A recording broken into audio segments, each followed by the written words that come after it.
Hi all, welcome to Blasters arena.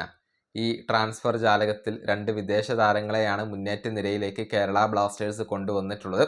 Striker ആയിക്കൊണ്ട് Koldo ഒബിയാറ്റയെ കൊണ്ടുവന്നു. കൂടാതെ പോർച്ചുഗീസ് താരമായ തിയാഗോ ആൽവസിനെ കൊണ്ടുവന്നിട്ടുണ്ട്. അദ്ദേഹം ഒരു ലെഫ്റ്റ് വിങ്ങറാണ്. ഇടത് വിങ്ങിൽ നോവാ സദോയി ഉണ്ട്. എന്നിട്ടും എന്തുകൊണ്ടാണ് ഈ ഒരു താരത്തെ തിയാഗോ ആൽവസിനെ ആ ഒരു വിങ്ങിലേക്ക് കൊണ്ടുവന്നത് എന്ന ചോദ്യം ഉയർന്നിരുന്നു. ആ ചോദ്യത്തിന് കേരള ബ്ലാസ്റ്റേഴ്സിന്റെ ചീഫ് എക്സിക്യൂട്ടീവ് ഓഫീസറായ അഭിക് ചാറ്റർജി ഇപ്പോൾ മറുപടി നൽകിയിട്ടുണ്ട്. അതായത് ഫാൻ അഡ്വൈസറി ബോർഡിന്റെ ഒരു മീറ്റിംഗ് ഇന്നലെ ഉണ്ടായിരുന്നു. ആ മീറ്റിംഗിലാണ് അഭിക് ഇതിന് മറുപടി നൽകിയിട്ടുള്ളത്. വ്യക്തമായ ഒരു വിശദീകരണം അദ്ദേഹം നൽകിയിട്ടുണ്ട്. അഭികിന്റെ മറുപടി ഇങ്ങനെയാണ്: കൂടുതൽ ഗോൾ കോൺട്രിബ്യൂഷന് വേണ്ടിയാണ് നമ്മൾ തിയാഗോ ആൽവസിനെ സൈൻ ചെയ്തത്. കോൾഡോ ഒബിയാറ്റ ഒരു ഫിസിക്കൽ ഫോർവേഡ് ആണ്. നല്ല ഹൈ പ്രസ് ചെയ്യുന്ന ഒരു താരമാണ്. എന്നാൽ തിയാഗോ ആൽവസ് ഒരു ക്ലിനിക്കലായ മൊബൈൽ പ്ലെയർ ആണ്. അദ്ദേഹം നല്ല ഫ്ലെക്സിബിൾ ആണെന്ന് പറയുമ്പോൾ എവിടെയും കളിക്കാൻ കപ്പാസിറ്റി ഉള്ള ഒരു താരമാണ്.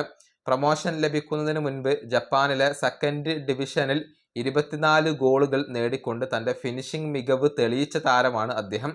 ടീമിന് വേണ്ടി എല്ലാം നൽകുന്ന നല്ല ക്യാരക്ടർ ഉള്ള താരങ്ങളെയാണ് ഡേവിഡ് കാറ്റലക്ക് ആവശ്യമുണ്ടായിരുന്നത്.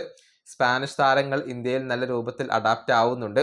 തൻ്റെ സിസ്റ്റത്തിന് അനുയോജ്യമായ പ്രൊഫൈലുകളായിരുന്നു ഡേവിഡ് കാറ്റലക്ക് ആവശ്യമുണ്ടായിരുന്നത്. ഇതാണ് അഭിക് ചാറ്റർജി പറഞ്ഞിട്ടുള്ളത്. അതായത് തിയാഗോ ആൽവസ് നല്ല ഒരു മൊബൈൽ പ്ലെയർ ആണ്. ഏത് പൊസിഷനിലും കളിക്കാൻ കപ്പാസിറ്റി ഉണ്ട്.